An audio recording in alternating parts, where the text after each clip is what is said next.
we should be recording. And as you can see, I'm over here in my terminal at the capscreen folder I have, which is my script for recording my screen and the webcam right here. So pretty straightforward script. It's nothing too crazy. The recording aspect is not too hard, but the ffmpeg command can be a little bit of a doozy. So I have gone ahead and uploaded the script right here onto my GitLab, and you can see it comes with the script, a man file. So if I've already got this installed, so I can go ahead and just type out man capscreen and get the man page here. Now, just in case you want to go ahead and read the man page before you install it, not everyone knows how to do that. You can do man./ and then capscreen, assuming you're inside of the folder, and you'll just get the regular man page. So you don't have to install the program to be able to view the man page. So just in case you didn't know that, you run man and then like normally how you would, but you just append the front of capscreen with a / kind of like you were executing a script. It's pretty much the same thing.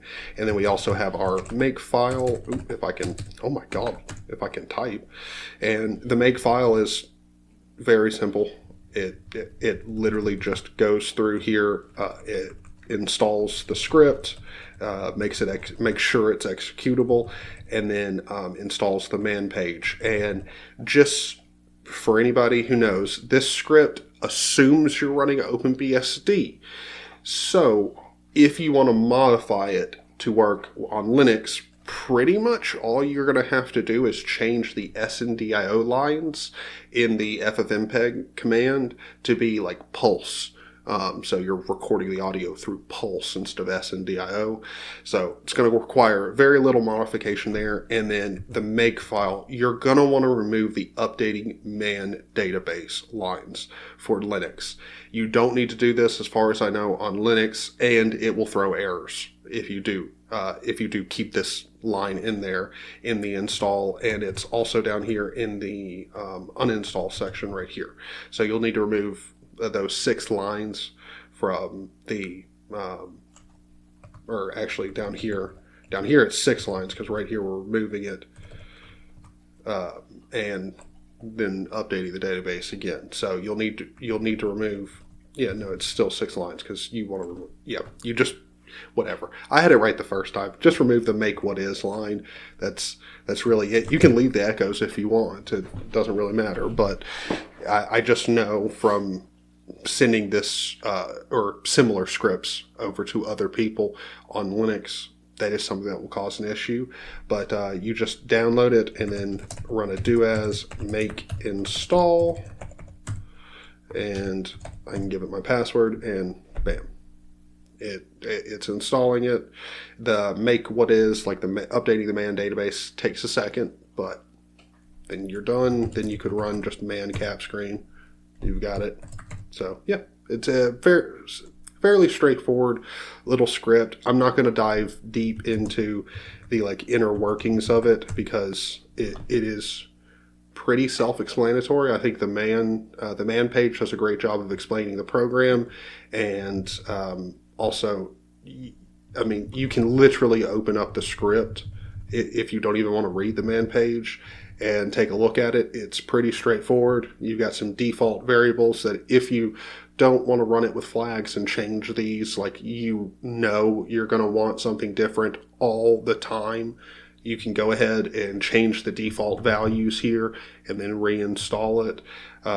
It's really not super complex. It takes in a whole bunch of different flags if you want to give it to them, and then based off of whether or not certain flags are available, it's going to do different things. And right now it's pretty simple. So down the line, I hope to add a lot more features to it.